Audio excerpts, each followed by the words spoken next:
welcome to my channel. As promised in a previous video, I am going to be sharing some tips and tricks on how I cover up my under eye circles in my 30s. I have watched so many YouTube videos of YouTubers in their 20s and late teens covering up their under eye circles. It looks flawless after, it looks beautiful, but then I've tried it on myself and it looks awful. In fact, it makes me look 10 times older than I am, and I've never seen my under eye area look so old. So I'm going to show you what I do. So if you're interested in learning about that, then please keep watching. Yep, this is what I look like without any under eye concealer on.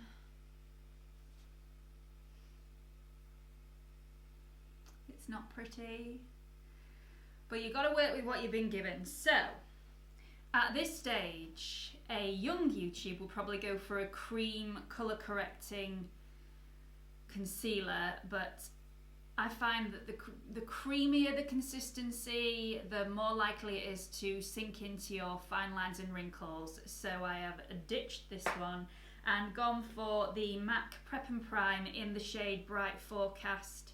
This is amazing. So you just take off the lid and just click a couple of times, and this is an orangey colour. It's definitely orangier, is that a word? Orangier than my skin. And you just swipe that once underneath the eye. Less is more. I have a rule that I only put 2 things underneath my eye area, just 2. Never go above that. So I either put foundation underneath my eye in the morning when I do the school run and concealer on top of that, or I go for a colour corrector and then put concealer on top of that. So it's never all 3 at once, because it just starts to separate or sink into your fine lines as the day goes on. It just makes you look older than you actually are, and no one wants that. Who wants that? Nobody wants that.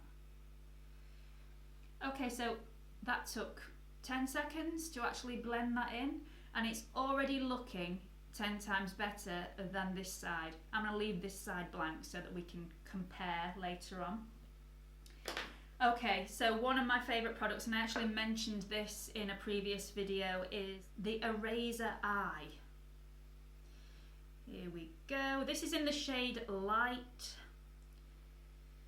So usually a younger YouTuber would use a really thick consistency. This is the Pro Longwear from MAC. This is an amazing concealer, but it's far too thick and heavy for my under eye area, and possibly a lot of under eye areas that are over the age of 30. I spot conceal with this, but I would never put this underneath my eye area. So also the younger YouTube would put a humongous triangle underneath there, but again, less is more, so I use very, very little of this product. Look at this. This is absolutely vile now. I've used this. You can see how I love this. Look at this product, it's all gone.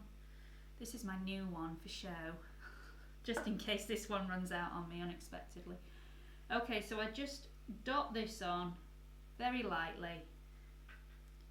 It is such a light consistency. This product is so lovely and feels really nice and light on your skin. It doesn't feel clarty or cloggy at all.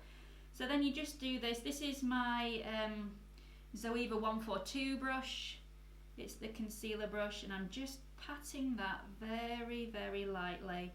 Never drag. This is the thinnest skin on your face. You need to look after this as much as possible. So there we go.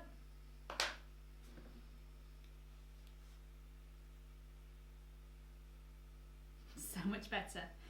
But we've got to set that in place, otherwise this is going to move throughout the day. Also, if you don't set it and you are wearing mascara, because it's slightly wet or damp, your eyelashes will stick to it, and then the mascara will transfer onto your eyelid or under eye, and it just doesn't look pretty. You get those little specks of mascara on your eyes. Okay, so at this point, the younger YouTuber would bake the under eye area, and they would take translucent powder or colourless powder and they would whack that on as much as they could possibly get underneath the eye area and leave it for 15 to 20 minutes until it is absolutely solid. Then they'd brush that product away and it would look absolutely flawless.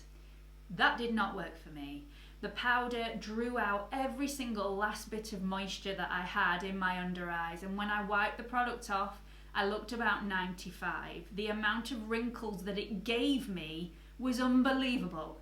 So now what I do is I'll wait until this dries off, and then I will set it using my favourite product of all time, the Laura Mercier Brightening Powder. Now, one of my tips is that I get a very damp blending sponge, usually the one that I've just gone over my face with when I've applied my foundation. I will get the smallest amount on the damp sponge. You might think, what? Getting it on a damp sponge? But it really does work. So just a tiny weeny bit, knock the excess off. So this much, and I will press it underneath the eye, and the pressing is very important because you want the dampness from the sponge to come through underneath the eye. So here we go.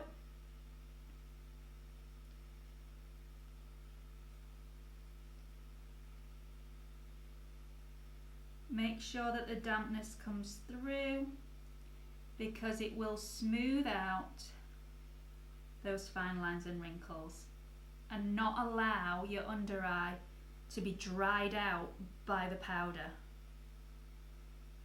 This powder is awesome, by the way. Absolutely awesome. I would also just dust over my eyelid using a very small little brush. This is a Zoeva 227 brush. Just knock off the excess and just fluff it over the tops. Just brightens everything up. And that's it. You are done. 5 minutes. 5 minutes. I'm doing this. This is 10.